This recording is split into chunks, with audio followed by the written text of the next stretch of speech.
Olá pessoal, mais uma vez boa noite. Agora a aula está sendo gravada. Nosso tema hoje é a martiologia. Quero contar uma história para vocês, tá? Da uma fase que eu passei no seminário, uma fase muito positiva, porém também com seus desafios.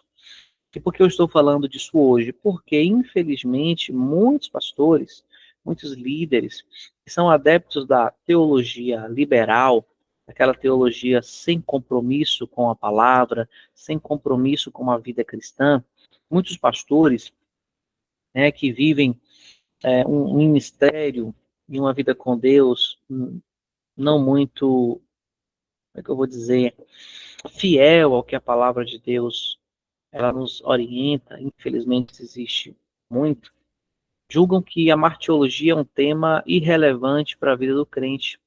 E eu penso o contrário, que é extremamente interessante, afinal, Cristo é aquele, né, na Bíblia que mais falou sobre o pecado. E a gente precisa realmente aprender mais sobre o pecado. Pessoal, qualquer dúvida pode interromper, tá bom? Estou permitindo o pessoal entrar aqui.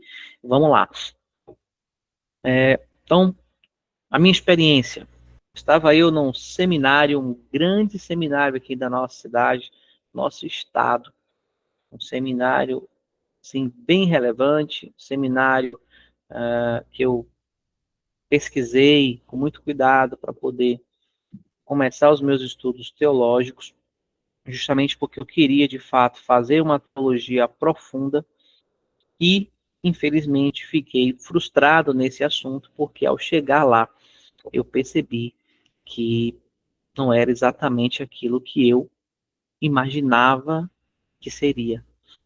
Eu lembro, né, de um dia de estar na cantina do seminário, alguns pastores conversando, presentes, por exemplo, o pastor que era presidente da Associação de Pastores da cidade, e outros pastores muito conhecidos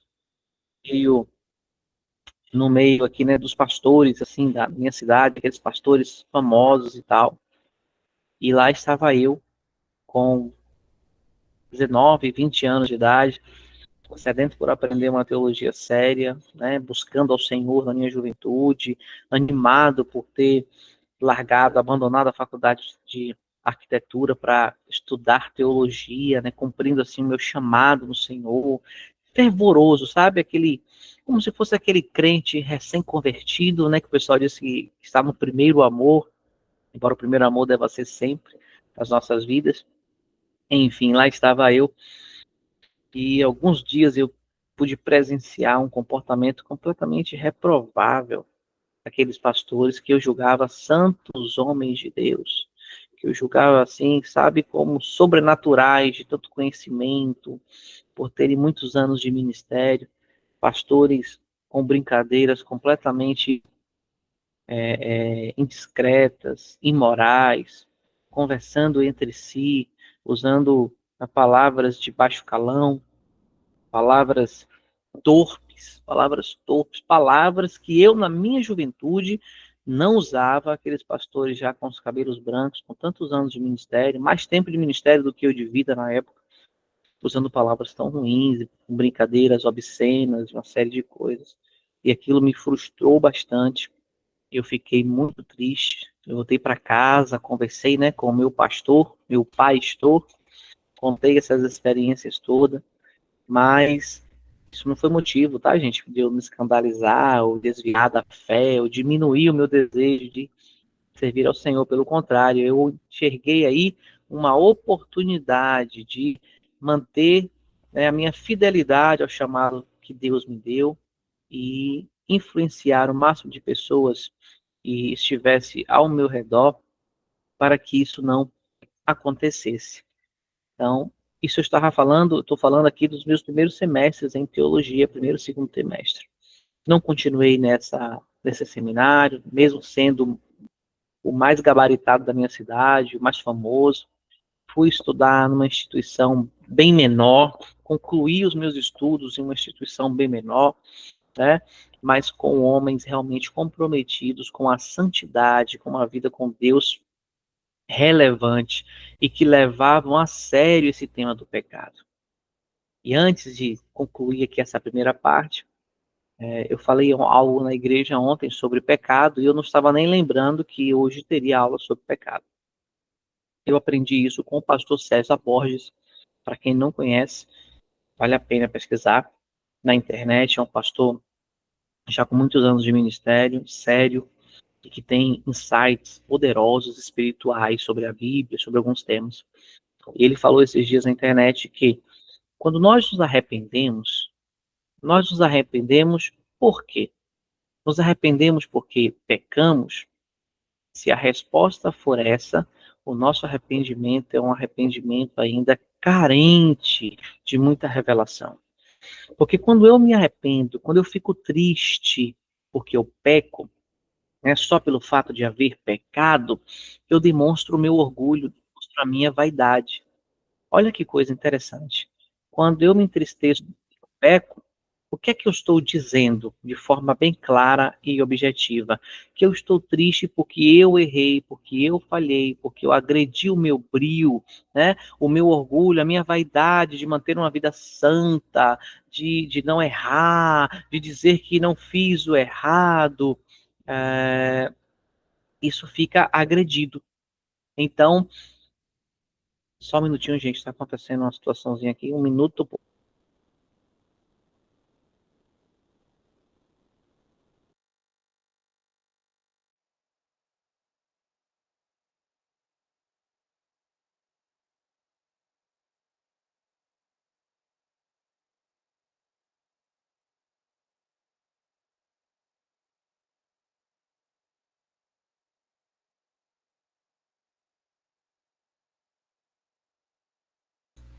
Prontinho, desculpa, tá?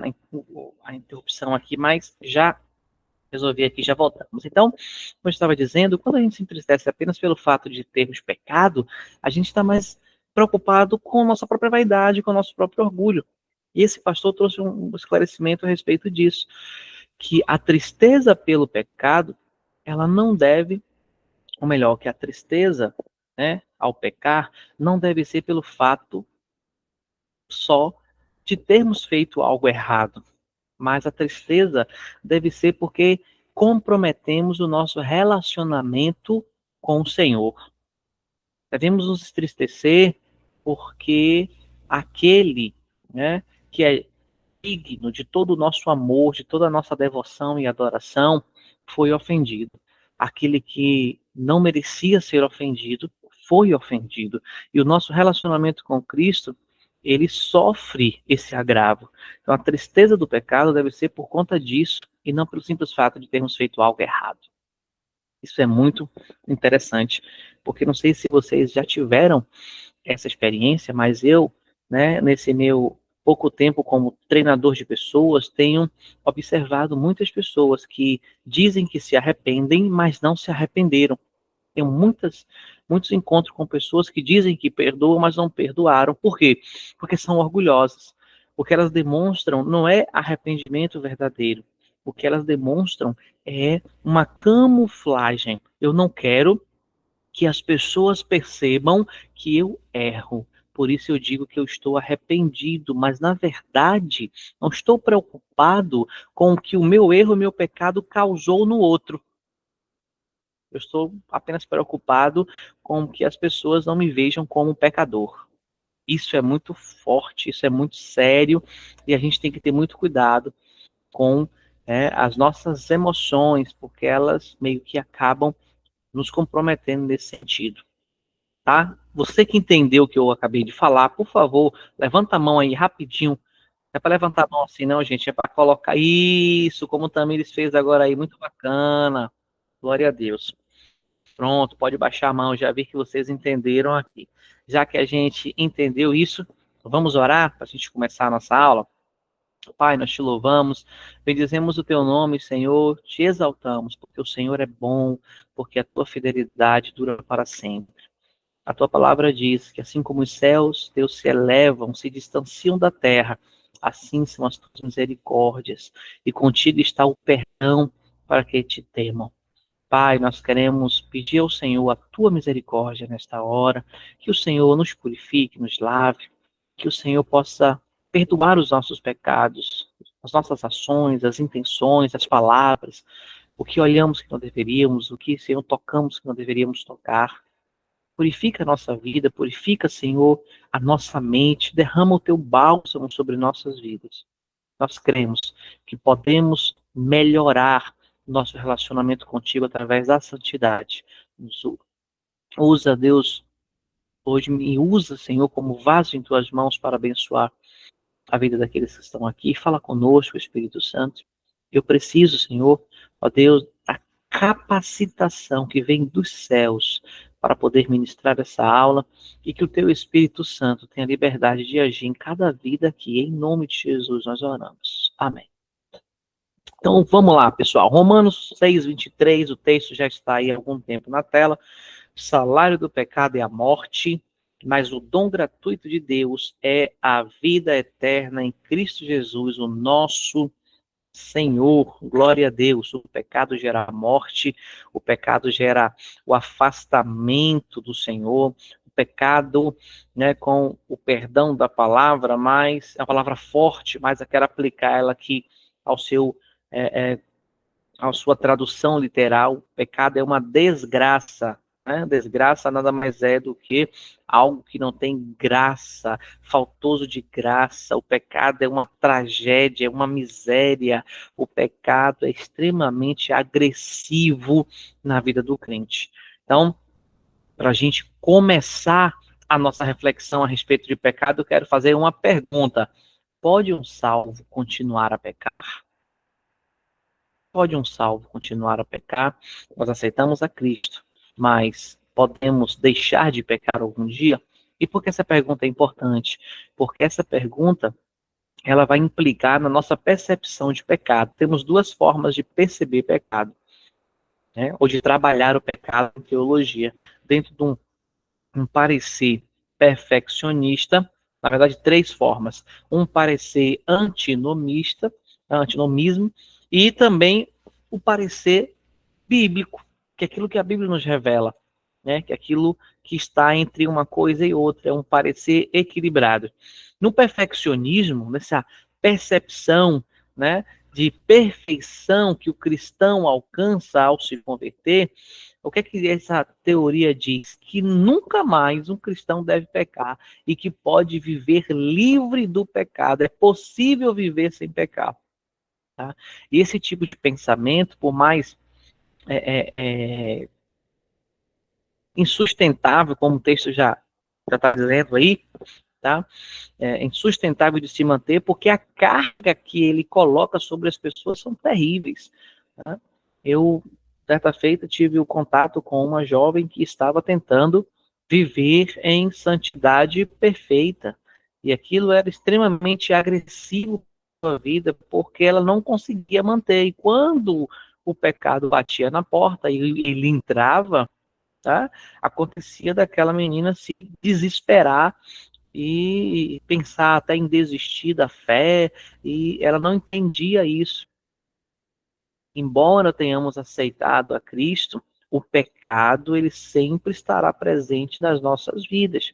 Claro que a partir de agora, como um acidente, eu não gosto nem de usar essa palavra acidente, porque acidente não é planejado. E muitas vezes nós pecamos, na grande maioria das vezes nós pecamos porque queremos pecar e não porque caímos, né, numa armadilha ou porque foi um acidente. O pecado deve ser como um acidente na vida do cristão, deve acontecer sem a programação, mas na grande maioria das vezes nós pecamos porque queremos.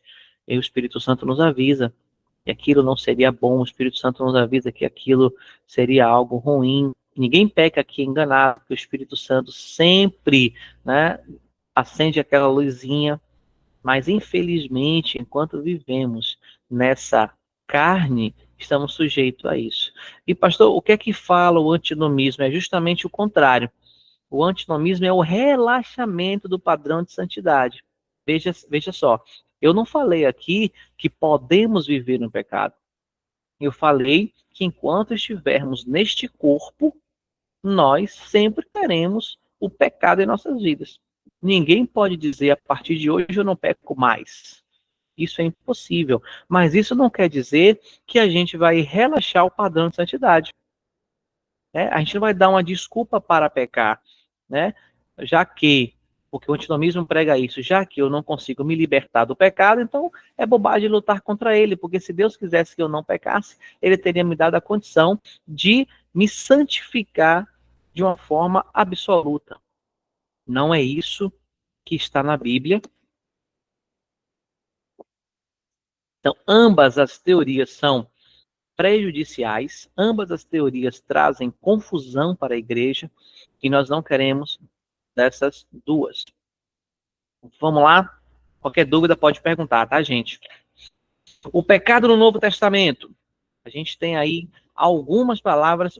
Júlio levantou a mão, pode perguntar, querido. Sim, pastor Éder. Essa questão do acidente na vida do cristão, eu concordo, entendeu? Porque é como um acidente. Que o acidente ele não é programado. Ninguém vai dizer que vai sair na rua e vai sofrer um acidente. Eu vou sair na rua, mas como embora muitos queiram fazer a prática do pecado como se fosse coisa normal do antinomismo, né? E a questão da. Eu sei que muitos. A gente olha para a história da igreja, os puritanos, eles tinham uma frase sem pecado, né? Eu creio que eles não tiveram muito sucesso porque não estavam cumprindo o grande chamamento, né? A grande comissão que é ir por todo mundo, né?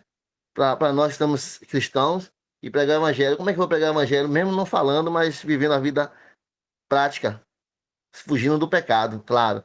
E tem outro também que são, acho que, se não me engano, foi os Quakers, né? Que também que buscaram essa vida sem pecado, se isolaram da, da comunidade, da sociedade. E a história que eu conheço não tiveram tanto sucesso assim também. Nós temos ainda hoje algumas sociedades que se excluem, né, da tecnologia, do convívio, a fim de viver uma vida mais santa. Eu não acho nem que seja errado, nem que seja errado. O problema está em achar que o outro que não faz não vai para o É, céu, né? Mas assim, a questão do que eu falei aqui do acidente, que o irmão completou bem, é que o acidente deve ser na vida, o pecado deve ser como um acidente na vida do crente.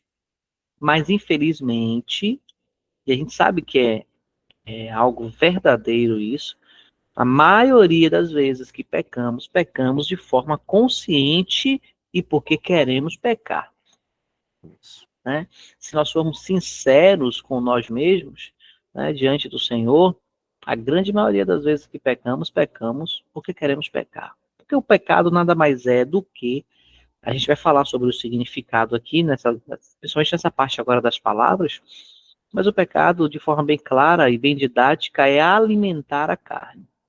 Pecado é, constitui-se em alimentar a carne em um nível, tá? Vamos botar aqui as coisas no lugar. Porque você pode alimentar os seus desejos carnais sem que sejam pecados. A gente tem que diferenciar. Porque a gente acha que todo desejo carnal é pecado. Não é bem assim, calma. Nós temos necessidades chamadas de necessidades fisiológicas. Comer é uma necessidade fisiológica. Quando você beber. come, você nutre a necessidade da sua carne. Mas a gula é um pecado. Você vê que passa o limite estipulado por Deus. Todas as vezes que a gente nutre as necessidades da carne, além daquilo que Deus programou para acontecer, configura-se um pecado. E quem aqui nunca comeu demais? Quem Oxi, aqui nunca comeu alguma coisa que passou mal? Isso já aconteceu, acho que com todas as pessoas do mundo. Você oxi, fez vamos sem por aqui. querer, vai pro rodízio, não? Você comeu sem querer? Absolutamente não. Você comeu porque você quis, consciente do que estava fazendo, e isso é pecado.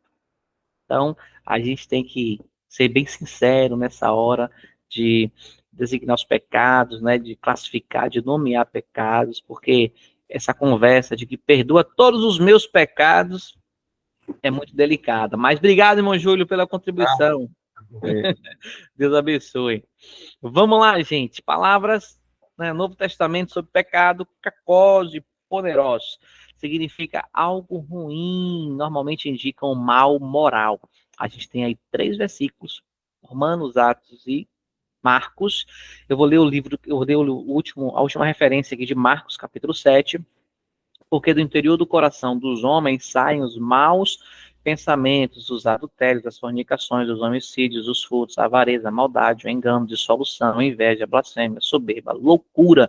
Todos estes males procedem de dentro e contaminam o homem. Essa palavra aqui, mal, né, todos esses males, é essa palavra aí, kakos ou poneros.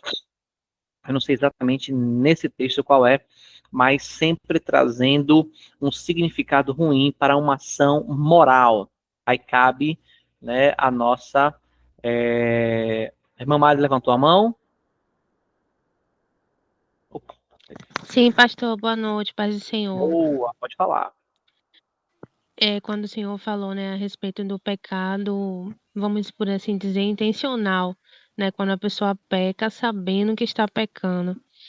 E eu me lembrei daquela passagem, né, no segundo livro de Samuel, se não me engano, não, no primeiro livro ainda, do profeta Samuel, onde acontece aquele pecado, né, de Davi com Batseba, né, que foi vamos dizer assim, um ato que me chamou bastante atenção quando estava lendo aquela passagem, o fato dele ter sido tão intencional que ele premeditou toda uma situação, né, para tirar o rapaz do caminho, né, o marido da Batseba do caminho, e aquilo desagradou de tal modo, assim, o coração do Senhor que Deus até perdoou o pecado dele após o arrependimento, mas a consequência permaneceu. Porque isso a gente também precisa ter, né, gravado em nossos corações, que todo pecado intencional, ainda que haja futuramente um arrependimento, não anula as consequências que virão após ele, né? Porque uma vez semeado, terá que ser colhido, né. Então, ficou para mim uma lição através desse texto quando eu estava meditando muito forte também nessa passagem. Amém. E eu vou um pouquinho mais além. A consequência nós sofremos não só dos pecados premeditados, nós sofremos as consequências de quaisquer pecados que cometamos. Sendo um acidente ou não, a consequência do pecado sempre será de responsabilidade do homem, né? Você bem citou aí a lei da semeadura, é uma lei de essência, essência da Bíblia. A Bíblia é um livro de princípios e essências, e é princípio bíblico. Aquilo que o homem planta, ele colhe. Então, todos os pecados que cometemos, sejam eles de forma intencional ou não, haverá uma consequência, né? E a misericórdia do Senhor sempre é constante sobre nossas vidas. Eu creio nisso também, tá? E todas as vezes que um coração arrependido pede perdão, ele alcança, tá? Isso é bem claro na palavra de Deus. Então, é usado também esse termo para referências a Satanás, né, a espíritos malignos. Tem as referências aí, vocês podem olhar, tá bom? Vamos continuar. Uma outra palavra é a azebês, que significa ímpio, aqueles que não foram salvos. Aí, Romanos 4:5, mas aquele que não pratica, mas crê naquele que justifica o ímpio, a sua fé é imputada como justiça. 1 Timóteo 9, sabendo isso, que a lei não é feita para os justos, mas para os injustos e obstinados, e para ímpios e pecadores, para profanos e irreligiosos, para os parricidas e matricidas e para os homicidas. A gente percebe nessa palavra aqui, e nas outras também, que existem classificações de pecados. Sabe aquele texto, aquela musiquinha que a gente ensinava às crianças, né, antigamente? Talvez hoje ainda exista alguma salinha aí, uma igreja ensinando isso. Pecado, pecadinho, peca não, né? Isso não, pecado, pecadinho, pecadão. O Salvador, a música é mais ou menos assim, né? Está olhando para você. Eu misturei aqui as estrofes, mas então, essa conversa de pecado, pecadinho, pecadão, ela não é bíblica. Existe sim pecadinho, pecadão.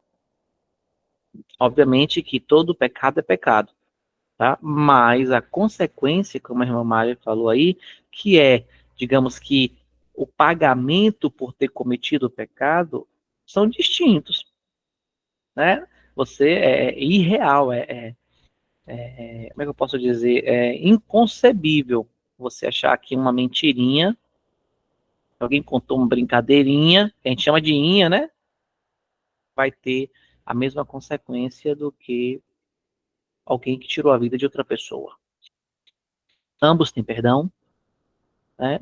Mas a consequência na terra, não estou falando da consequência espiritual, estou falando da consequência na terra, é diferente. De uma forma espiritual, pensando aqui na eternidade, ambos são passíveis de castigos eternos, se não houver arrependimento. Vamos lá, Novo Testamento ainda, anomos, parabates, tem a ideia de sem lei, transgressão, iniquidade, aqui a gente está usando para violações específicas da lei.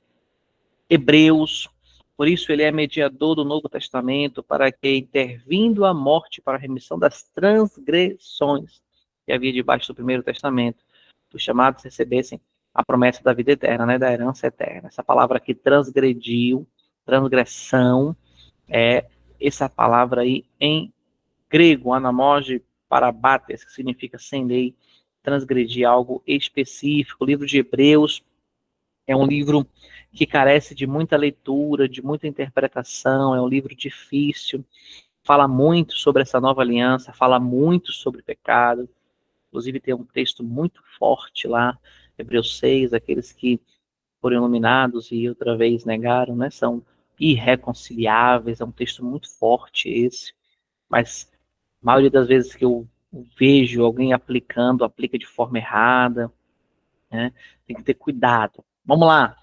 No Novo Testamento ainda, o termo mais forte que dá nome para a nossa matéria é o amartia. Essa é a palavra mais usada e tem um significado mais comum, né, das pessoas, que significa errar o alvo.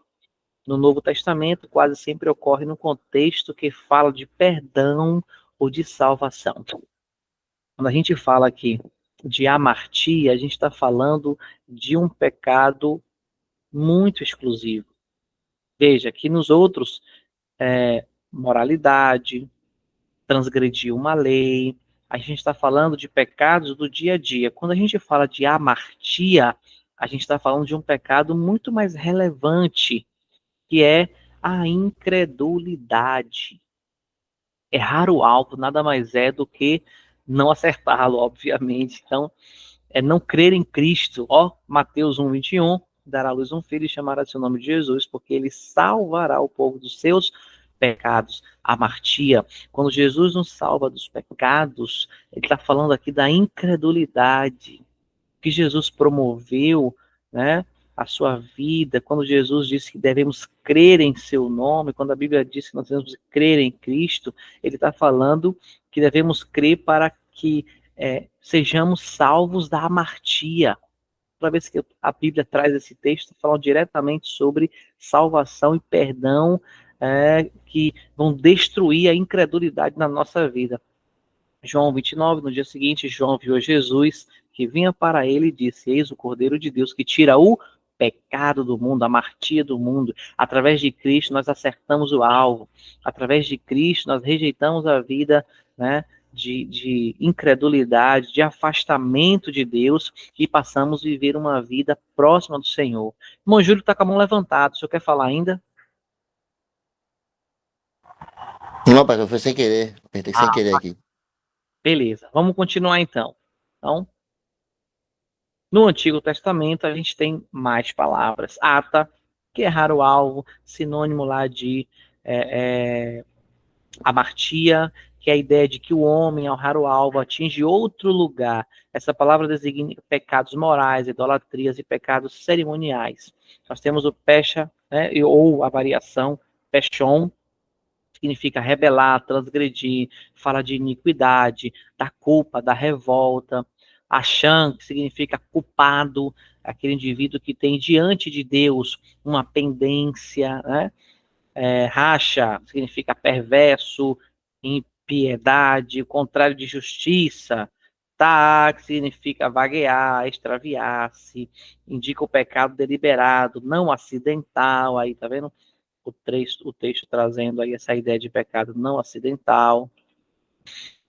E aí a pergunta que eu sempre faço, né? Por que estudarmos essas palavras em grego? Por que estudarmos essas palavras no hebraico?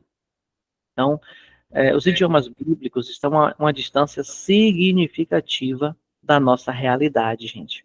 Para vocês terem uma ideia, eu até anotei isso em algum lugar, não sei se está aqui, mas se eu não estiver enganado, o hebraico tem termo próximo ao hebraico bíblico, tem em torno aí de 5.000 palavras, enquanto no português tem 800.000 palavras, tá? Depois a gente pode até dar um Google aí para ter esse número correto, mas se eu não me engano é isso. O hebraico bíblico tem 5.000 palavras, enquanto o português tem 800.000 palavras. Então há uma distância muito significativa do texto bíblico original em sua tradução hoje para o português. Obviamente que as atualizações, as correções, e quando eu estou falando disso, eu não estou falando do sentido do texto, mas eu estou falando da atualização, da correção na aplicabilidade da língua para a qual o texto está sendo traduzido, tá? É bom que fique bem claro isso quando eu falo de atualizações. Inclusive, você compra, né, João Ferreira de Almeida, corrigida e atualizada, revisada. Essas revisões, essas correções, essas atualizações, não é do texto original e do sentido do texto, não. É do português. Será que foi usada a palavra correta? Será que não havia uma outra palavra para trazer um significado mais pertinente àquilo, à ideia do autor original? Então, é disso que eu estou falando. Então, o pecado, que como a gente viu aí, pode assumir muitas formas, e cada homem podia estar ciente da forma particular do seu pecado, ou seja, quando a Bíblia ela distingue palavras para pecado no hebraico, ela queria que o homem tivesse a percepção exata do que estava fazendo, que era contrário à vontade de Deus. Ela mostra também que a desobediência envolve a omissão como um erro deliberado. Você vê que tem termos específicos para pecados acidentais e pecados deliberados. Sempre existe um padrão claro contra o qual o pecado é cometido. Ou seja, quando a Bíblia fala de moralidade, a gente não peca contra nada, a gente não quebra um princípio que não existe. Pelo contrário, a Bíblia sempre deixa claro que o pecado é cometido, né, ele é algo contrário àquilo que é o padrão de Deus para a nossa vida. Que, mais um ponto, né, que o mal pode assumir muitas formas, a moralidade do indivíduo, as emoções, o pecado interfere nos relacionamentos, o pecado interfere na sociedade, diversas áreas. Quinto, que a responsabilidade do homem é entendida de forma clara e definitiva, ou seja, perdão, ninguém vai poder chegar diante de Deus e dizer assim, eu não sabia, porque a Bíblia é clara com relação a isso. Tá? No final de tudo, o pecado é uma rebelião contra Deus, uma transgressão em seus padrões. Então, quando a gente estuda grego e hebraico, a gente expande o nosso conhecimento a respeito do texto grego, né, perdão, gente, a gente expande o nosso conhecimento a respeito dos significados que aquele texto ele traz para as nossas vidas. Vamos fazer um exercício aqui rapidinho. Você que está com a Bíblia na mão, abra sua Bíblia aí, por gentileza, em Gênesis capítulo 12. Gênesis capítulo 12 é o chamado de Abraão. Eu vou ler aqui para vocês, ó. Ora, o Senhor disse a Abraão, sai da tua terra, da tua parentela, da casa de teu pai, para a terra que eu te mostrarei. Só para você contextualizar. Vai agora para o versículo. Vou achar aqui só um minutinho.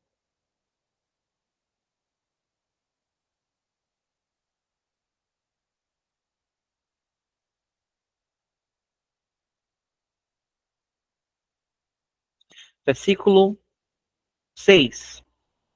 Diz assim: E passou Abrão por toda a terra até o lugar de Siquém, até o carvalho de Moré, e estavam então os cananeus na terra. E apareceu o Senhor a Abraão e disse: A tua descendência daria essa terra. Edificou ali um altar ao Senhor, que lhe aparecera. Moveu-se dali para a montanha do lado oriental de Betel, armou sua tenda, tendo Betel ao ocidente, Ai ao oriente, invocou o nome do Senhor. Bacana. Aparentemente, poucas informações, apenas lugares onde Abraão passou, né, depois que o Senhor o convidou. Quando a gente vai para o hebraico, para pegar os significados dessas palavras, o texto traz uma compreensão completamente e se expande, né? Eu acho que eu já falei disso aqui para alguns de vocês. Vamos lá. Versículo 6. Passou Abraão, então, pela terra do lugar de Siquém.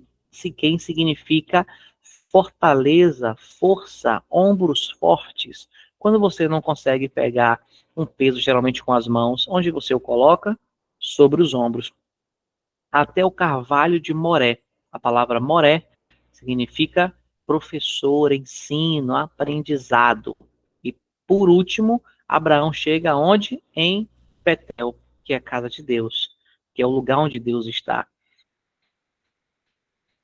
O início da caminhada do ministério de Abraão, a sua jornada implica em ser fortalecido pelo Senhor através do conhecimento de Deus, para que então ele pudesse chegar aonde Deus estava. Você percebe? Ó, dá até uma mensagem para domingo. Abraão vai para a terra do fortalecimento, conhecer o Senhor como professor para alcançar Betel, a casa de Deus. Isso acontece nas nossas vidas todas as vezes que o Senhor nos chama, ele nos fortalece, ele nos coloca na prova para nos fortalecer, ele vem com o seu conhecimento, com a sua graça, sendo professor em nossas vidas, né? Até que estamos prontos para alcançar a terra prometida, Betel, a casa de Deus. Então veja como o hebraico traz clareza para os textos. E esse é só um texto. Se a gente fizesse uma leitura do hebraico, do grego, para muitos outros textos, muitas confusões não aconteceriam. Vamos dar uma pausa aqui falando sobre interpretação rapidinho. Eu quero fazer uma pergunta para vocês. E eu vou dar aqui 5 minutinhos para a gente responder, tá? A gente pode interpretar a Bíblia apenas usando o texto no português? A pergunta é essa. Dá para você ter uma interpretação de um texto apenas usando a Bíblia e apenas o alfabeto, né, português, a linguagem, melhor dizendo, a língua portuguesa? O que vocês acham? Mariana disse que não. Alguém mais colocou não aqui, deixa eu ver. Júlio colocou não, Mariana não. Alguém aí acha mais alguma coisa? E aí, gente? Marileide colocou AC. Eu não entendi. AC, a Marcinha não, acredito que não. Leide colocou o que? AC é o quê? Acredito. Foi sem querer. Acredito que não. Pois é, gente.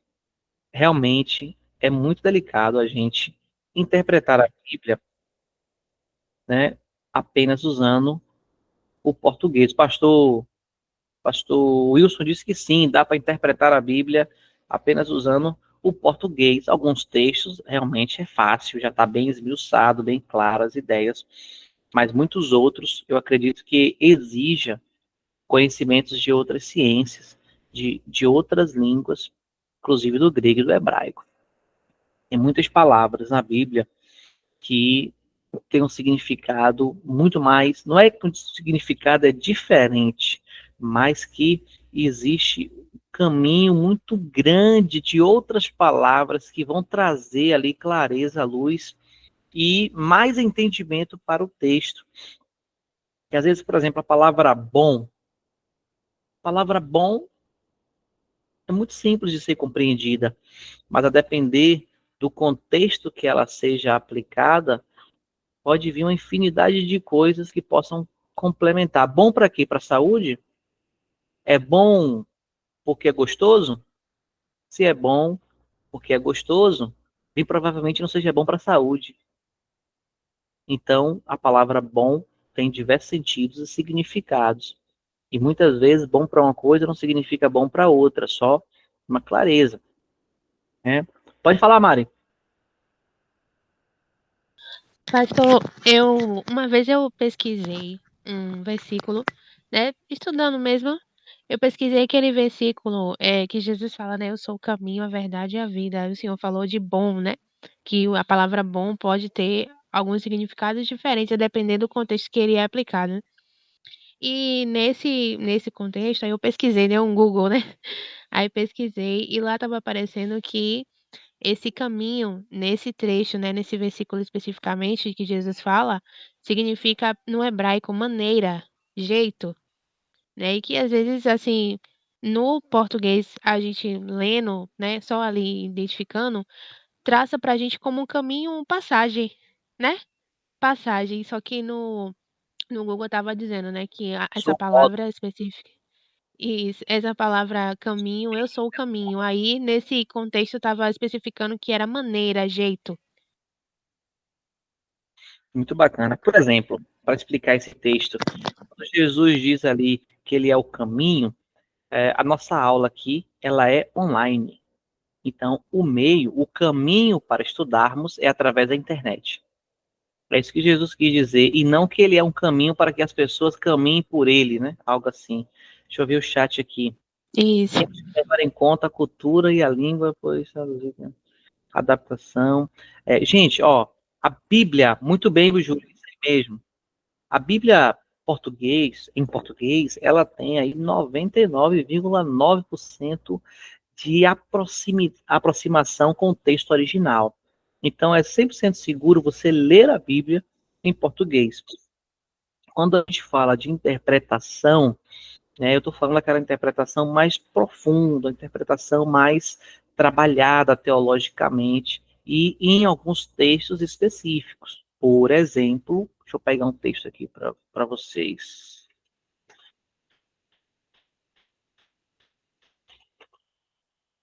Eu não lembro a referência agora exatamente. O texto foi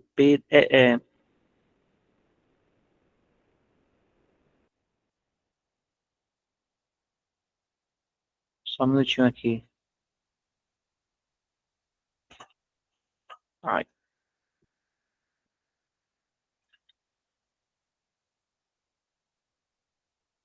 Esse é um dos textos mais complexos da Bíblia. Aí, Pedro 3,18. Eu sabia que era Pedro, só não sabia a referência agora exatamente. Abre sua Bíblia aí em 1 Pedro 3,18.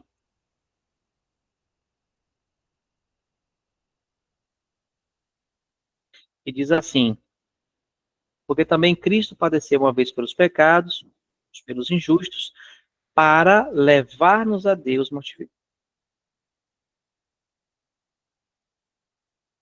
Pronto, isso mesmo. 3, 19. Mortificados, na verdade, na carne, mas justificados pelo Espírito. É o versículo 19 que eu queria. No qual também foi e pregou aos espíritos em prisão. E aí? O que é que Jesus foi fazer aos espíritos? Pregar o quê? Falar como? Como é que funcionou isso? Jesus foi no inferno depois que morreu e ressuscitou, pregar às pessoas que não haviam ainda conhecido ele enquanto estavam vivas. O que esse texto quer dizer? Tem muita gente que interpreta de forma equivocada, não sabe, e sai repetindo algumas coisas aí que as pessoas não, que a Bíblia não quer dizer. Alguém tem algum comentário a fazer sobre isso? Deixa eu ler o texto de novo, no qual também foi e pregou. Só um minutinho, irmão Júlio, deixa eu terminar de ler aqui os 2 versículos que eu quero. No qual também foi e pregou os espíritos em prisão, os quais no outro tempo foram rebeldes, quando a paciência de Deus esperava nos dias de Noé, enquanto se preparava a arca, na qual poucas, isto é, 8 almas apenas se salvaram. O que o texto quer dizer? Pode falar, meu irmão. Pastor, a gente vai ver como o Salmo foi escrito em hebraico, né? O Salmo, né? A gente vai no Salmo 92, versículo 10, diz: o Senhor exalta o meu chifre. No original. Na tradução em português, o Senhor fortalece a minha força. Para se aproximar do texto, né? Não é correto? Como Sim, está? E também aquele que Paulo chega assim: amai-vos uns aos outros com entranháveis afetos. No original, dizendo que é amar com todas as suas tripas. Se você for ver. Não é isso? Porque antigamente ninguém sabia, mas se sabia que você amar a pessoa de todo o seu interior, na verdade faz sentido, porque tudo que a gente sente hoje, né? Primeiro acontece primeiro no nosso intestino, nosso ventre, né? Então fazia sentido de falar isso. Hoje, mais não, claro. Hoje você já sabe que não tem nada a ver do seu A Bíblia interior. fala, né, dos rins e de É, outros órgãos assim. Mas eu quero saber do texto de Pedro. Jesus foi pregar na prisão aos homens que morreram no dilúvio. Basicamente é isso que o texto está dizendo. Então quer dizer que os homens que morreram no dilúvio tiveram a oportunidade de se salvar? É isso que o texto está dizendo?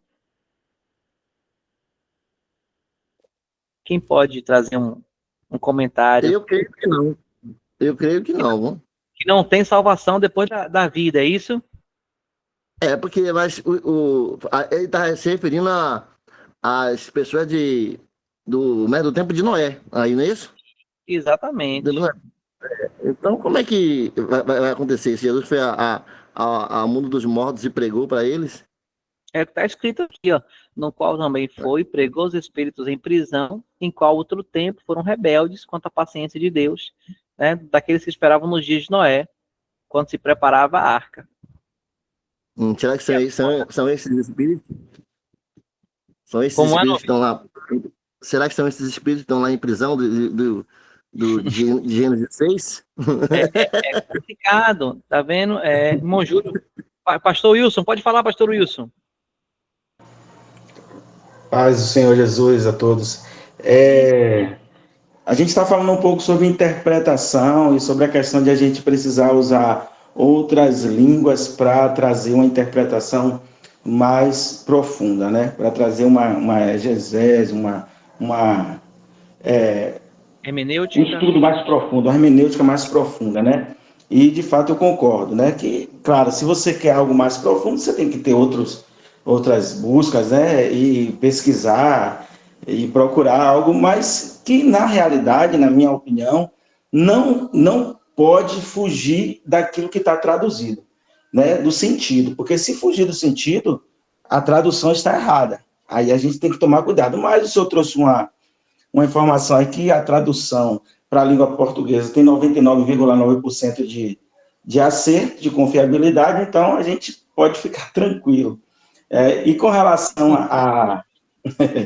com relação a esse texto, né, eu já pesquisei um pouco, não fui no hebraico, né, mas já pesquisei um pouco sobre esse texto, que na verdade o que Pedro está falando é que os espíritos em prisão são as pessoas que estavam com seus espíritos aprisionados na época de Noé.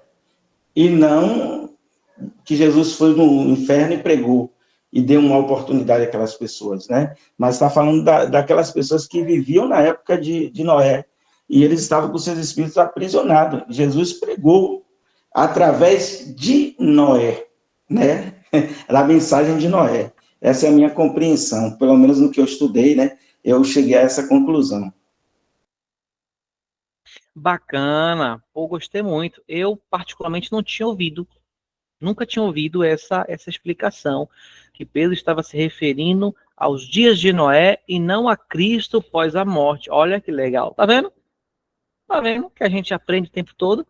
A minha compreensão a respeito do texto, até onde eu estudei, né, até onde eu sei, era que Cristo foi proclamar aos espíritos e não pregar. A palavra ali, agora no grego, não mais no hebraico, ela estaria muito mais voltada, não, é porque assim, eu não sei se a gente vai falar dessa palavra na próxima matéria, em homilética. O queruxo é uma palavra grega que significa pregar com veemência, proclamar a vitória, proclamar, né, que ganhou. Cristo proclamou a sua vitória sobre os espíritos em prisão e não foi pregar no sentido de que eles, para que eles se convertessem posterior à morte. Mas olha, interpretações interessantes. E existem outros textos na Bíblia, gente, que são extremamente delicados. E por isso que a gente precisa, né, de outras ferramentas, não só grego e hebraico, mas contextos. Você lê, por exemplo, o livro de Hebreus, sem ter aí o pano de fundo, a caminhada do povo no deserto, você vai chegar em diversas conclusões equivocadas. Então, primeira coisa, você sabe o que significa a palavra hebreu. Se você não sabe o significado da palavra hebreu, você já vai começar lendo o texto de Hebreus errado, de forma equivocada. Mas isso a gente vai falar na nossa próxima matéria, pelo menos dar uma pincelada sobre interpretação, sobre, né, homilética, que é a arte da pregação. Mas, pastor Wilson, muito obrigado. Aprendi uma coisa nova, vou procurar continuar estudando para aprender mais coisas. Veja como é interessante, né, conversarmos sobre a Bíblia. Afinal, como o professor Alberto sempre falava aqui, a gente não esgota o assunto, a gente complementa, a gente aprende uns com os outros. Isso é muito bacana. Glória a Deus. Vamos seguir, então, nossa aula de pecado. Queda do homem. Vou falar um pouco sobre a queda do homem. Gênesis capítulo 3, eu acredito que a maioria de vocês já conheça. Qual era a condição? Condição de perfeição. Adão tinha capacidade de tomar decisões. E quando eu falo aqui de tomar decisões, eu não estou falando de escolher o que vai comer, o que vai vestir. Eu estou falando se vai pecar ou não.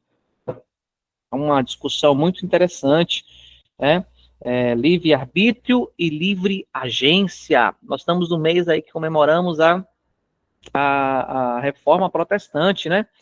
Eita, desculpa, bati. E a reforma protestante, as igrejas reformadas não acreditam em livre-arbítrio. Elas pregam a livre agência. Quando a gente estuda um pouquinho, não é uma coisa assim que vai interferir muito, mas pensando em livre-arbítrio e livre agência isoladamente, dá até para apoiá-los. Qual é a diferença de livre-arbítrio para livre agência? Livre-arbítrio significa a capacidade de escolher entre pecar ou não pecar. E a livre agência diz que você tem condição de escolher sua cor da roupa, sua comida, mas você não pode mais escolher viver sem pecado. Por isso você perdeu o livre-arbítrio. Por isso nós perdemos o nosso livre-arbítrio posteriormente ao pecado. Os dois únicos homens que tiveram livre-arbítrio para a teologia reformada é Adão e Jesus. Outra discussão interessante para a gente, né, falarmos sobre essas coisas. Então, a condição de Adão no Gênesis era de perfeição. Ele poderia escolher de forma perfeita, né? Inclusive com relação ao pecado, porque não havia pecado em sua alma para o fazer pecar. Bom, Satanás, ele provoca Eva, né, a fim de que ela desejasse ser como Deus, né? Olha como Satanás ele vem inseminando ali o orgulho na alma de Eva, para que ela desejasse ser como Deus, algo que ele já havia feito, está aí o texto, Isaías 14, né, onde aí nós temos aí uma profecia, né, uma revelação a respeito daquilo que aconteceu nos céus com Lúcifer, quando ele se envaidece, né, se orgulha e quer ser mais alto do que, se assentar de forma mais alta do que o Altíssimo. Ele faz essa mesma coisa com Eva, e aí, né, Eva peca e acontece então a progressão do pecado. Isso é interessante pra caramba, olha. Eva racionalizou o que estava prestes a fazer. Ela pensou nisso. Primeira coisa, o fruto era gostoso, era bom. Se você não sabe, não existe pecado ruim. Como assim, pastor? Não existe pecado. Todos os pecados são bons. Como eu falei, o pecado é alimentar a vontade da carne. Então, todos os pecados são bons. Segundo, né, as restrições seriam, sob a ótica de Satanás, negativas. Ele não quer que você coma isso, Eva, porque no dia que você comer, você vai ser igual a ele. Terceiro, traria conhecimento. Veja que coisa, o pecado e a sua forma de apresentação. Quando o pecado ele chega na nossa vida, ele se mostra bom.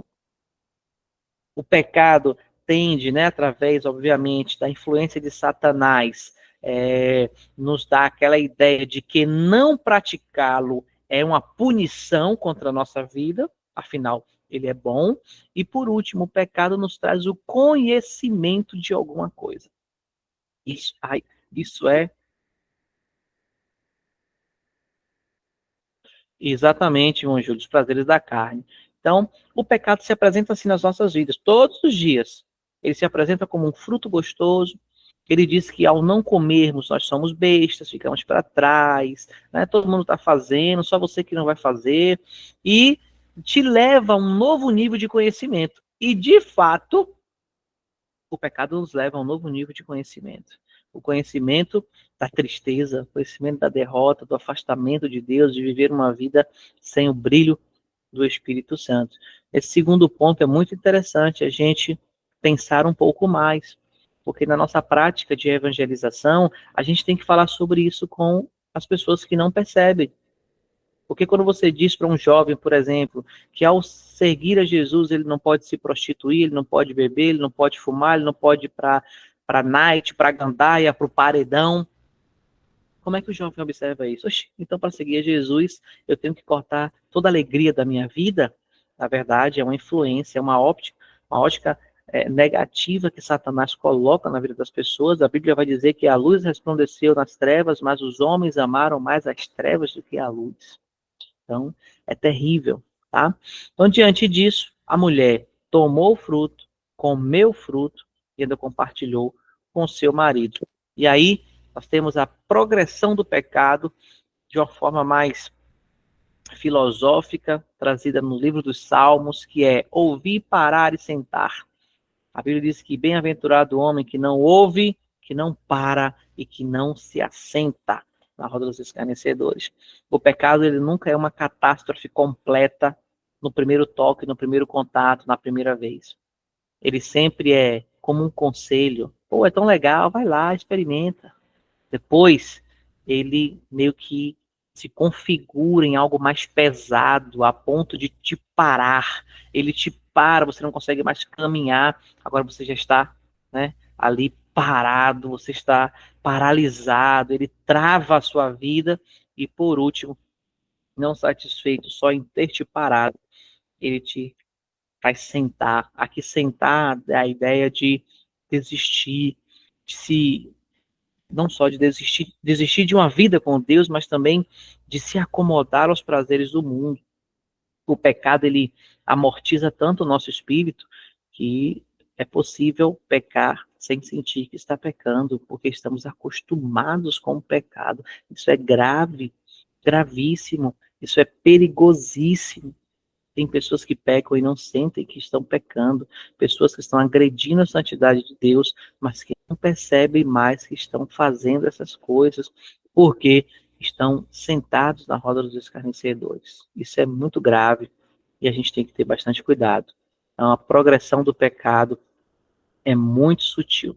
Você pode impedir de uma árvore fazer o ninho, né, na sua cabeça, mas não pode impedir dela passar sobre sua cabeça, ou seja, o conselho, ouvir o conselho, alguém cochichando, a ideia, a proposta, aqui ainda é razoável você negar, mas a partir do momento que você começa a seguir o conselho, aí entra nessa progressão, você vai ouvir o conselho, você vai estagnar sua vida com Deus, daqui a pouco você vai estar familiarizado tanto com o pecado, que o desejo de andar com o Senhor, ele vai embora, ele some da sua vida. Isso é muito forte. Um outro tema, depravação total. Aqui é mais um termo tirado aí da teologia reformada. Todo homem, né, é totalmente depravado.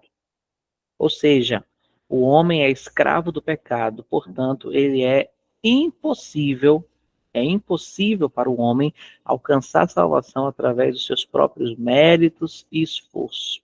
Tá? A salvação só é possível mediante a graça de Deus. Esse é um texto bem delicado, muita gente não concorda com a ideia da depravação total, de que o homem é todo ruim, mas é um termo que eu julgo bíblico. Romanos 3,10 vai dizer que não há nenhum justo, nenhum sequer, não há ninguém que entenda, ninguém que busque a Deus, todos se desviaram, tornaram-se juntamente inúteis, não há ninguém que faça o bem, nenhum sequer. Aqui o apóstolo Paulo está falando sobre a essência da humanidade sem Cristo. Todo homem sem Cristo é ruim, é mau, é negativo, não busca Deus, a sua boca só fala coisas ruins, todos estão desviados, todos estão afastados da graça de Deus. Para mim, esse termo é correto. Mas, pastor, Será que o homem não consegue fazer o bem mesmo sem ser crente? Calma, que eu vou começar aqui. A depravação total não significa que, primeiro, as pessoas podem demonstrar, né, uma perversão, cometerão todas as formas de pecado. Não é isso que o texto, não é isso que essa ideia traz. Segundo, os pecadores não têm consciência ou indução natural a respeito de Deus. Mesmo estando depravados, distantes do bem, as pessoas conseguem perceber que existe um Deus e a respeito das coisas é, é, é, naturais a respeito de Deus. A gente vai falar sobre isso em Introdução à Teologia, quando Deus ele se revela, a revelação divina, existe uma revelação que é natural, que está passível a todos os homens. E mesmo o homem estando nessa condição de depravação total, não quer dizer que ele não possa fazer o bem. Então, existem pessoas que não são crentes e que são boas pessoas, bons cidadãos, são bons pais, boas mães, bons filhos, mas quando a gente fala de depravação total, estamos falando aqui da capacidade do homem de se achegar a Deus. É impossível um homem se achegar a Deus através dos seus feitos, das suas percepções. Se o Espírito Santo não iluminar, se o Espírito Santo não o trouxer, jamais ele se achegará a Deus. Tá? É isso que a depravação total prega. É um termo interessante para a gente depois destrinchar um pouco mais, pesquisar um pouco mais sobre isso.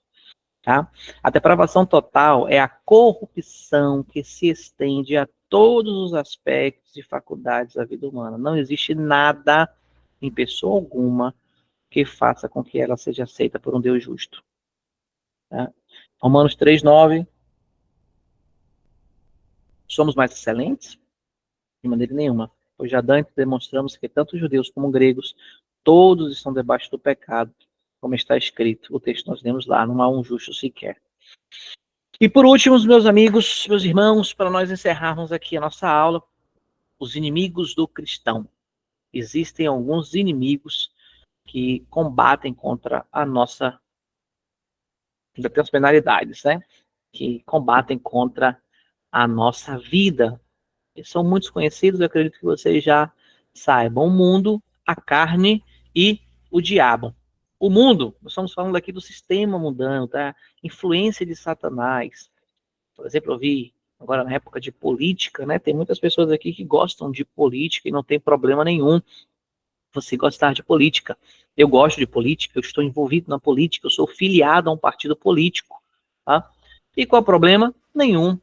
O que eu não posso fazer é sobrepujar, tá? É colocar em um nível ainda maior o meu gosto pela política, né, com relação ao meu ministério. Afinal, a minha pátria não é deste mundo, mas isso não quer dizer que enquanto eu estiver no mundo, eu não possa exercer a minha cidadania. Então, Gálatas 1:4 vai dizer que o qual se deu a si mesmo por nossos pecados para nos livrar do presente século mal, segundo a vontade de Deus, o nosso Pai.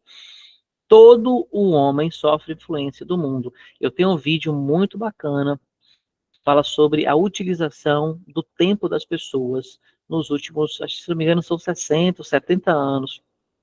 E eu vou postar lá no grupo para vocês, tá? Para vocês darem uma olhada como as pessoas estão dividindo o seu tempo. Chega a ser assustador. E isso é o quê? Influência mundana. O segundo inimigo é a carne. Aqui nós já falamos bastante, que é a pecaminosidade que existe em todos nós, que produz obras más, é caracterizada por paixões, concupiscências, pode ser, né, pode escravizar, inclusive, os cristãos, porque existem cristãos aí escravizados pelo pecado ainda em determinadas áreas da vida. Gálatas 5, todos nós conhecemos esse texto, que as obras da carne são manifestas: adultério, fornicação, impureza, lascívia, idolatria, feitiçaria, inimizade, porfia, emulações, iras, pelejas, dissensões, heresias, invejas, homicídios, bebedices, glutonarias e coisas semelhantes a estas, acerca das quais eu declaro, como já dantes vos disse, que os que cometem tais coisas não herdarão o reino de Deus. A carne milita contra o nosso espírito constantemente. Todos nós já ouvimos falar daquela parábola onde você tem 2 gatos ou 2 cães, um representa a carne, um representa o espírito. Se a gente colocar para brigar, coitado dos bichinhos, né? Quem vai vencer? Vai vencer quem estiver mais alimentado, assim também com a nossa vida espiritual. O espírito está pronto, mas a carne é fraca. Precisamos alimentar o espírito, precisamos preparar o espírito para, né, nos ajudar nesse momento de conflito, né, de tentação com os desejos da carne. E o diabo. O diabo é o grande inimigo dos cristãos, ele é perigoso, ele possui estratégias muito bem organizadas e planejadas, ele é persistente na busca de ocasiões para atacar, e acima de tudo, o diabo ele é poderoso. Não negligencie o poder do diabo, não menospreze o poder do diabo. O diabo está debaixo dos meus pés. Será que está mesmo? Será? Será que a gente está com toda essa autoridade para dizer que o diabo está debaixo dos nossos pés? Então a gente vê textos na Bíblia, né? Olha, não ousei te repreender, mas disse o Senhor te repreenda. A gente tem texto na Bíblia, Jesus dizendo para Pedro assim, Pedro, cuidado, Pedro, que o diabo tem pedido para te passar na peneira. Mas a gente também tem textos que diz que a gente precisa enfrentar o diabo, porque o diabo não resiste à igreja do Senhor. Então, é uma questão aí de estarmos ou não diante do Senhor em santidade, tendo um relacionamento nutrido, né? Efésios 6:11, a Bíblia nos recomenda que a gente se revista de toda a armadura de Deus, que a gente possa estar firme contra as astutas ciladas do diabo, porque não lutamos contra carne e sangue, mas contra os espíritos, as potestades, os principados das trevas, né? Pois precisamos tomar a armadura de Deus para resistir no dia mau, e havendo feito tudo, ficar firmes. Então, 1 Pedro 5:8, sede sóbrios e vigiai. Olha aí, a recomendação de Pedro, sejam sóbrios, vigiem, porque o diabo anda em derredor, bramando como um leão, buscando a quem possa tragar. Então, esses três inimigos aqui do crente, eu tenho um conselho para dar a vocês. O mundo, a gente não se mistura. É simples, seja luz. Se você for luz, o mundo não vai te influenciar, porque o mundo é treva, e as trevas não resistem à luz. Pronto. A carne, a gente foge, tá bom? Contra a carne a gente não luta, contra a carne a gente não resiste, contra a carne a gente foge. Então, qual é o pecado, qual é o desejo carnal que você tem que mais te tenta? Evite lugares, circunstâncias, pessoas, evite o máximo possível filmes, novelas, evite qualquer tipo de incentivo, qualquer tipo de gatilho que te leve a cometer tal pecado. Então, contra a carne, ninguém é forte. Não existe fortaleza contra a carne. Né? A gente vê em José do Egito. José do Egito, isso foi até uma piada que o pastor contou durante a pregação, que eu gostei muito. José do Egito, quando estava sendo ali tentado pela mulher de Potifar, ele demonstrou ter o Espírito Santo onde o crente mais precisa. Aí todo mundo se escandalizou. Onde é que esse pastor vai dizer que José tinha o Espírito Santo? Ele vai dizer assim, nas pernas, porque saiu correndo, fugiu do pecado. E é verdade. É verdade. E o diabo, a gente não menospreza os seus ardis, mas a gente combate. Resumindo, contra o mundo, a gente se santifica, seja luz. Contra a carne, a gente foge. Contra o diabo, a gente combate. Jejum e oração, tá? Para vencer toda a tribulação mandada por Satanás. Para a gente encerrar agora, gente, penalidades que o pecado traz sobre nossas vidas. Para aquele que é ímpio, olha aí, o irmão Júlio colocou aqui, se alguém se acha forte, pergunta a Sansão. Olha aí, verdade. Então, penalidades pelo pecado. Para o ímpio que morre sem o perdão de seus pecados, sofrerá o tormento eterno no lago de fogo. Mas todo esse negócio de inferno existe? Existe, é sério. Não caia no conto da carochinha, que no final Deus vai perdoar todo mundo, porque não é assim que funciona. O texto em Apocalipse mostra isso. Para o cristão pecador, tá? Quando o cristão peca, a perda de comunhão com Deus e com a igreja. Se dissermos que não temos, que temos comunhão com Ele, andamos nas trevas, mentimos e não praticamos a verdade. Então, para o cristão sofre a penalidade da quebra da comunhão. Existem outras, como a consequência que nós já falamos, tá? Mas a principal consequência do pecado na vida do crente é agredir o seu relacionamento com Deus, é agredir esse relacionamento com a igreja. A igreja foi feita para ser um lugar onde as pessoas se amam, que as pessoas se ajudam, cooperam umas com as outras. Assim também nosso relacionamento com Deus. Relacionamento amigável, favorável, amoroso. Quando pecamos, nos afastamos disso. E para o cristão que persiste no pecado, esse aí, né, vai ter um castigo um pouco mais severo, porque a disciplina de Deus o alcançará. Inclusive, essas pessoas podem ser excluídas da igreja. Então, eu não sei se o pastor Wilson já teve essa experiência péssima no seu ministério de ter que desligar uma pessoa do hall de membros da igreja por conta de um testemunho, por conta de um pecado, de uma coisa negativa. Ainda não, graças a Deus, espero não ter essa experiência, em nome de Jesus. Misericórdia. Mas eu tive essa experiência, essa triste experiência de convidar um irmão a se desligar da nossa igreja, porque esse irmão estava praticando algo extremamente nocivo ao rebanho, extremamente prejudicial, pondo o caráter, a história de um dos nossos irmãos, o próprio ministério desse irmão em xeque, porque estava praticando algo muito, muito ruim, muito negativo. Eu não vou entrar em detalhes aqui porque não convém, mas foi algo tão grave que a gente teve que pedir a esse irmão: olha, aqui, enquanto não houver mudança e transformação visível na sua vida, não dá para você permanecer. Isso é uma atitude muito séria que um pastor deve tomar, mas para cuidar do rebanho.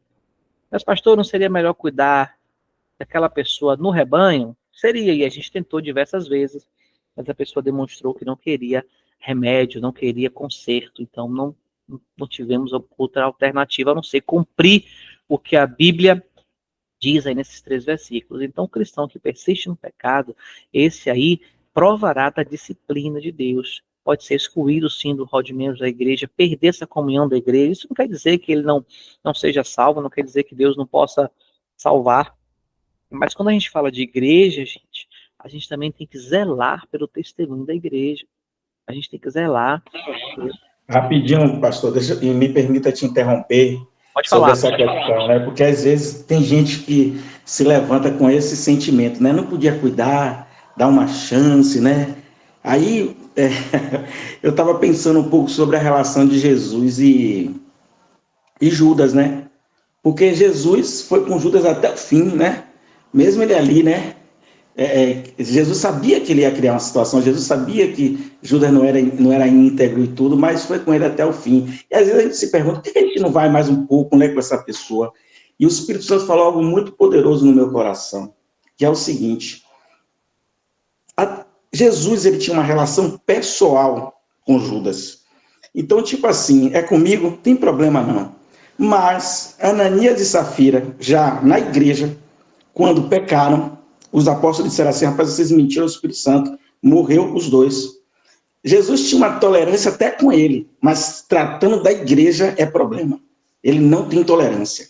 Se quiser ferir a igreja, não tem tolerância. Eu penso dessa forma. Glória a Deus, pastor, glória a Deus, é isso aí mesmo. A gente tem o dever como pastor de cuidar do rebanho, né? Eu não estou falando aqui daquele irmão que ainda não alcançou um nível de maturidade, ou de que cometeu um pecado, porque todos nós cometemos pecados e somos passíveis de tratamento, mas o tratamento é para o arrependido, o tratamento é para aquele que reconhece o pecado na sua vida, mas para aquele que insiste no pecado e quando chamado a atenção se rebela contra a liderança da igreja. Aí eu estou falando aqui, gente, de coisa bem grave. Tô falando de coisas simples, não. Tô falando de coisas graves, que a gente chama, conversa, e aí você pega o irmão na mentira, e aí você desmascara isso, em vez de se arrepender, ele conta uma outra mentira, e aí você percebe que aquele procedimento dele está colocando a igreja num risco muito grande de ficar mal falada, de ficar mal vista, colocando a vida de outras pessoas nessa condição terrível. Imagine os irmãos, por exemplo, de uma irmã dando em cima do pastor. Né? Olha que coisa. Eu conheci um pastor, é falecido, e muito conhecido aqui em Salvador como pastor índio, pastor Carlos Antônio. Foi meu professor de Antigo Testamento no seminário, uma bênção, um homem de Deus. Pastor há mais de 50 anos da Igreja Batista de Jerusalém, ali no Largo do Tanque. E ele foi pregar num congresso e havia uma irmã na primeira fila, e a irmã estava com um vestido muito curto e se insinuando, né? Passando a perna para um lado, passando a perna para o outro. Ele percebeu isso. E aí o que foi que ele fez? Baixou a cabeça e pregou, né, no congresso da igreja que ele estava, de cabeça baixa. E aí chegou no final do culto, o pastor perguntou a ele: pastor, o que foi que aconteceu? Que o senhor estava pregando, eu percebi que o senhor meio paradão, assim, de cabeça baixa, não conseguiu ser tão espontâneo quanto o senhor geralmente é. Ele falou: não, irmão, tá tudo em paz. Enfim, né? Terminou o culto, foi pro hotel, estava em outra cidade. E aí, o telefone do quarto tocou, ele atendeu o serviço de quarto. Pastor, ou né, cliente, seu Antônio, tem uma pessoa aqui te procurando. Quando ele desceu, adivinha quem estava lá na recepção? A mulher que deu em cima dele durante toda a pregação, durante todo o culto, se insinuando e se mostrando ao pastor. Eu estou falando de alguém que está no altar pregando a palavra, veja que nível. E aí a mulher disse assim para ele: o senhor me conhece? Ou o senhor lembra de mim? Sabe meu nome? Ele disse assim: conheço, é a Pombagira. Deu as costas e foi embora e pediu para que a recepção proibisse aquela mulher de entrar no hotel para procurá-lo. Então veja que coisa grave. Isso aconteceu na igreja que ele não era o pastor, mas esse próprio pastor, tá, foi chamado pela diaconia da igreja, reuniram a convenção para dizer que ele tinha assediado uma mulher. Tá? Isso, gente, logo no meu segundo, terceiro semestre de teologia, ele estava contando essa história pra gente. Nunca vou esquecer disso. Ele chegou na igreja meio sem saber o que estava acontecendo, a reunião urgente, a convenção batista já estava lá, já tinha gente da diaconia, tudo para fazer o desligamento do pastor, né, excomungar o pastor que abusou de uma mulher no gabinete pastoral. E quando ele procurou saber, a mulher insinuou, disse um monte de coisa e gritou e chorou aquilo tudo. Só que os obreiros, os diáconos e a convenção não sabia que o pastor, eu acredito muito nisso, movido pelo Espírito Santo, há uns dias atrás, havia colocado uma câmera no seu gabinete e que pegava tanto vídeo quanto áudio. Depois que fizeram tudo aquilo com o pastor, ele subiu, só um minutinho aí, pegou lá o cartão de memória, colocou no computador e mostrou, né, para ali a diretoria da igreja, que na verdade a mulher tentou agarrá-lo no gabinete e ele expulsou aquela mulher do gabinete e por isso aquela mulher se revoltou e fez tudo aquilo. Imaturidade dos obreiros, imaturidade aí da convenção, que aceitou uma denúncia dessa sem averiguar, sem procurar o pastor primeiro para conversar. Mas enfim, aconteceu. E glória a Deus que o pastor estava precavido, porque se não houvesse aquela câmera, né, uma palavra de uma mulher contra a palavra de um homem ia ficar um negócio delicado e complicadíssimo. Mas glória a Deus que Deus guarda a sua igreja, e a gente precisa aprender a guardar a igreja também. Irmãos, muito obrigado por chegarem até aqui. Bia levantou a mão. Bia quer falar alguma coisa? Ana Beatriz levantou a mão, quer falar alguma coisa? Quer perguntar alguma coisa? Ah, tá bom então. Gente, muito obrigado. Alguém tem alguma pergunta para fazer? Alguém ainda quer falar alguma coisa? Para a gente encerrar. Prevenção e o remédio para o pecado. A palavra de Deus, a intercessão de Cristo, o Espírito Santo e, acima de tudo, confissão. Quer se livrar de pecado? Confesse. abra a boca e diga, mas tem que ser audível, tem que ser falado. Isso é importante. Procure o seu pastor, procure um amigo de confiança, procure alguém, confesse o seu pecado, diga o que está acontecendo, conte para essa pessoa de confiança, porque ao falar, ao confessar, essa pessoa vai poder te ajudar em oração, vai trazer alívio à sua alma, tá? Porque às vezes a gente guarda o pecado e aí fica difícil, tá? E muitas vezes o pecado tem que ser confessado ao outro, não só a Deus. A Bíblia diz, devemos confessar os nossos pecados uns aos outros. Desculpa, irmãos, existem pecados que se nós guardamos, eles não deixam de gerar coisas negativas na nossa vida, prisões, vícios, uma série de coisas. Amém? Que Deus abençoe a sua vida. Obrigado por chegarem até aqui. Nós estamos caminhando aí para, né, as últimas aulas. Nós temos 3 aulas ainda, uma de soteriologia e 2 aulas de escatologia. Não, semana que vem nós não conseguiremos apresentar a aula. Nós temos um compromisso, infelizmente, não vou poder estar.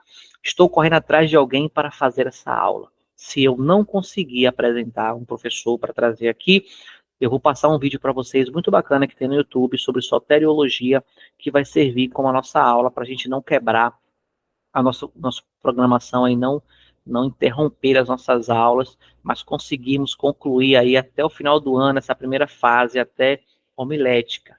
Então, tem uma boa galera que vai terminar o nosso curso aqui em homilética e alguns vão ter que fazer algumas matérias, né, virando já chave. Eu quero pedir a sua ajuda para que você continue convidando pessoas, irmãos da igreja, vamos fazer esse seminário crescer, é algo de Deus, em prol da palavra de Deus, do reino de Deus, e eu sei que coisas grandes vão acontecer, estão acontecendo. Hoje eu mandei uma mensagem, né, no grupo da turma presencial, nós concluímos a nossa turma presencial, foi uma bênção, né, estar ali com aqueles irmãos reunidos, juntos, em comunhão, presença, foi maravilhoso, nós concluímos essa turma, né, vamos entregar os certificados direitinho, e nós estamos aí nesse projeto agora de forma gratuita, abençoadora. Nós precisamos de mais obreiros, precisamos de mais professores, porque às vezes eu não consigo fazer tudo. Na próxima semana, por exemplo, eu não vou conseguir estar aqui com os irmãos, mas Deus está no controle, eu sei que vai ser bênção, tá bom?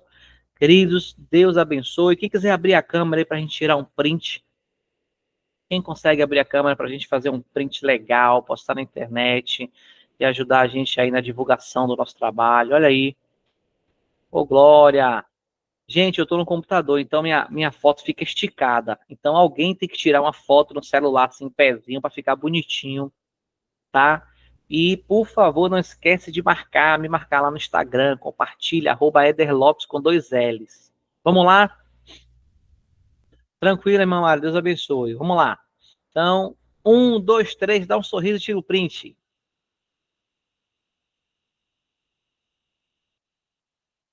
Pronto, gente, muito obrigado. Deus abençoe vocês. Excelente semana e até a nossa próxima aula. Tchau, tchau. Tchau, pastor.